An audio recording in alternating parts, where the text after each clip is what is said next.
छगन भुजबळ यांच्या समर्थनार्थ घोषणा देणाऱ्या आणि राष्ट्रवादी काँग्रेस अजित पवार गटाचा निषेध करणाऱ्या काळ्या पोशाखातील ओबीसी समाज बांधवांनी आज पुणे जिल्हाधिकारी कार्यालयाचा परिसर दाणानून सोडला। अरे राजीनामा द्या, राजीनामा द्या, अजित पवार, अजित पवार, जवाब दो, जवाब दो, अरे कुठे बसला अजित पवार, अरे अजित पवार। मंत्रिमंडळाच्या नुकत्याच झालेल्या शपथविधीत ओबीसींचा बुलंद आवाज छगन भुजबळ यांना स्थान न देऊन त्यांच्यावर आणि पर्यायाने ओबीसी समाजावर केलेल्या अन्यायाविरोधात सकल ओबीसी समाज पुणे आणि पिंपरी चिंचवड तर्फे राष्ट्रवादी काँग्रेस अजित पवार गटाविरोधात पुणे जिल्हाधिकारी कार्यालयाबाहेर जोडे मारो निषेध आंदोलन करण्यात आले। यावेळी छगन भुजबळ यांच्या समर्थनार्थ दिलेल्या घोषणांनी जिल्हाधिकारी कार्यालयाचा परिसर दुमदुमून गेला होता। यावेळी समता परिषदेच्या महाराष्ट्र प्रदेशाध्यक्ष मंजिरी धाडगे, समता परिषदेचे विभागीय अध्यक्ष प्रितेश गवळी, समता परिषदेचे पुणे शहर अध्यक्ष पंढरीनाथ बनकर, समता परिषदेच्या सल्लागार सपना माळी, ॲडव्होकेट मंगेश ससाने, वैष्णवी सातव, प्रभू महाराज माळी आदी कार्यकर्त्यांसह पदाधिकारी मोठ्या संख्येने उपस्थित होते। छगन भुजबळ यांची ज्येष्ठता आणि त्यांच्या मागे उभी असलेली ओबीसी समाजाची ताकद पाहता भुजबळ यांना मंत्रिमंडळात सन्मानाने स्थान द्यावे याविरोधात ओबीसी समाज पेटून उठला असून संपूर्ण राज्यात रस्त्यावर उतरून तीव्र आंदोलन उभे करेल असा इशारा यावेळी देण्यात आला। भुजबळ यांना मंत्रिमंडळात स्थान न देऊन सरकारने मोठा अन्याय केला असून सरकारने आणि खास करून उपमुख्यमंत्री अजित पवार यांनी आपली भूमिका स्पष्ट करावी। येत्या 2 दिवसात याबाबत सकारात्मक निर्णय न झाल्यास येणाऱ्या स्थानिक स्वराज्य संस्थांच्या निवडणुकांमध्ये ओबीसी समाज मतांमधून आपली ताकद दाखवून देईल आणि आपला असंतोष व्यक्त करेल असंही यावेळी स्पष्ट करण्यात आलंय। गेल्या 1 वर्षापासून या महायुती सरकारला अडचणीत आणण्यासाठी मनोज जरांगेने जे खटाटोप केले, महायुती सरकारच्या नेत्यांवर वैयक्तिक टीका केल्या, त्यांना टार्गेट केलं, त्यांना राजकारणामधून संपवण्याच्या वल्गना केल्या।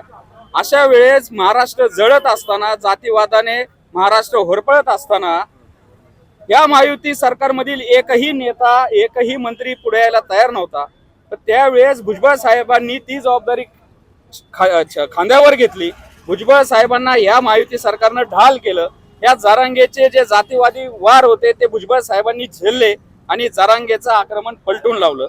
या महायुती सरकारला भुजबळांच्या चेहऱ्याकडे बघून आणि या ओबीसींनी 5वी बहुमत दिलं, 231च्या वर आमदार निवडून दिले आणि ज्या वेळेस तुमची सत्ता संपादन झाली त्यावेळेस ह्याच भुजबळ साहेबांचा तुम्हाला विसर पडला।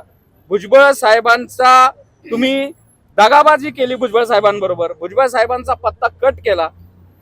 या विधानसभेमध्ये सर्वात वयस्कर, सर्वात अनुभवी राजकारणी, अनुभवी आमदार असताना 7 वेळा त्यांनी आमदारकी तिथं भूषवलेली आहे।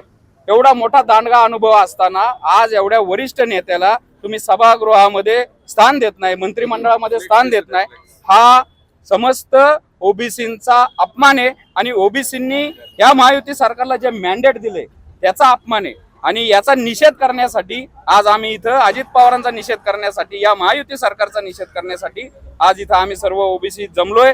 ओबीसींच्या मनामध्ये अत्यंत तीव्र भावना आहेत, खूप रोष आहे आणि या रोषाचं रूपांतर आणखीन जर लॉ अँड ऑर्डरचा काय विषय होणार असेल तर याची संपूर्ण जबाबदारी या अजित पवारांची, त्यांच्या पक्षाची आणि या महायुती सरकारची नाही। आम्हाला तर असं स्पष्ट वाटतंय की भुजबळ साहेबांची जी राजकीय कारकीर्द आहे ही फक्त ओबीसी साठी त्यांच्या संघर्षामध्ये गेलेली आहे आणि मला असं वाटतंय आता एवढं 5वी बहुमत मिळाल्यामुळं कुठंतरी ओबीसी विरोधी काहीतरी करायचं, मग जातीगत जनगणना करायची नाही किंवा ओबीसीच्या आरक्षणामध्ये घुसखोरी करून कुणाला तरी मराठा समाजाला आरक्षण द्यायचं, असं काहीतरी यांच्या मनात असेल आणि याच्यामध्ये जर भुजबळ साहेब मंत्रिमंडळात असतील तर सर्वात मोठा अडसर भुजबळ साहेब ठरतील।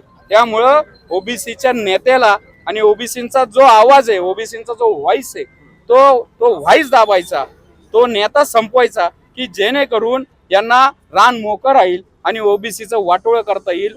ही जनगणना, जातीगत जनगणना मग यांना करायची नसेल किंवा मग या जरांगेंचे काय लाड पुरवायचे असतील असं आम्हाला वाटतंय। त्यामुळं भुजबळांसारख्या 6 कोटी जनतेचं प्रतिनिधित्व करणाऱ्या आमच्या श्रद्धास्थानाला तुम्ही जर अशी अपमानास्पद वागणूक देत असाल तर हा ओबीसी पेटून उठलाय, पेटून उठणार। आमच्या ओबीसीचे हृदय सम्राट माननीय छगन भुजबळ साहेब यांना मंत्री पदातून या अजित पवार यांनी वगळलेलं आहे, याचा निषेध करण्यासाठी आज आम्ही इथं जमलेलो आहोत।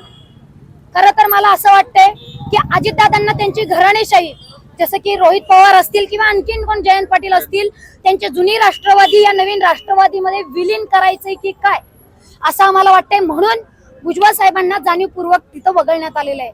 आणि पुढे चालून या भविष्यामध्ये या 5 वर्षाच्या कालखंडामध्ये ओबीसीच्या आरक्षणात जर काही बदल करायचे असतील तर छगन भुजबळ एकमेव हे त्यांना अडसर ठरू शकतात. आणि म्हणून त्यांना जाणीवपूर्वक बाजूला करण्याचं काम इथल्या या महायुती सरकारनं आणि विशेष करून अजित पवार या राष्ट्रवादीच्या गटानं हे महापाप केलेलं आहे. आणि याचा निषेध जेवढा करावा तितका कमी आहे. कारण छगन भुजबळ हे 6 कोटी जनतेचे, त्यांचा निषेध आम्ही आता येते जे इलेक्शन आहे स्थानिक स्वराज्य संस्था, त्यांना आज भीती वाटतेय आता, म्हणून तर अजित पवार लपून बसलेले आहेत. त्यांना जर खरंच तोंड असतं तर ते जाहीरपणे काहीतरी समोर येऊन भूमिका मांडली असती. आणि त्यांनी आम्हाला बऱ्याच लोकांनी 2.5 वर्षाचा फॉर्म्युला, मला सांगा अजित पवार 2.5 वर्षासाठी उपमुख्यमंत्री राहतील का?